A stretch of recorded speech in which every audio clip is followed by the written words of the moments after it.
Ano lang yan, no? Di ganun. Isang cartridge to, yung laman niya is 10. Tapos may date po siya dito. Tapat mo lang po dito. Makikita mo yung ito date yung niya. wala. Yan, tapat mo lang siya dyan. Dali lang pala Tapos, every time po na magpapalit kayo ng pin, kagaya nito bago, yung unang lalabas po dyan is yung pinaka-filter na lang po. Yung pinaka-cover. Once na lumabas na po siya, hindi na po pwedeng buksan kasi ma-expose po yung film. Okay. Ibig sabihin po, bawal po siyang ma-expose sa liwanag.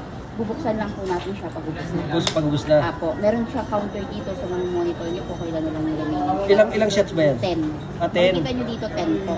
So pag 10 na, pwede na nga. No? Pwede na po yun. Yung unang lalabas po pag nagpalit kayo ng ano po, ng film, ito po yun. Oh. Apo. So once na po, na lumabas na po siya, hindi na ito pwedeng buksan. So bali, dito kami makabili ng ano? Ng... Kahit saan naman po online, may mga mabibilang. Okay. Sa ngayon kasi kami out of stock po. Out of stock.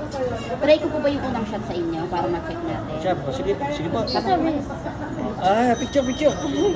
Testing. close yung konti. Compress daw, compress. Ay, shutter niya sa una, sa harap. Yung shutter. Ay, buo.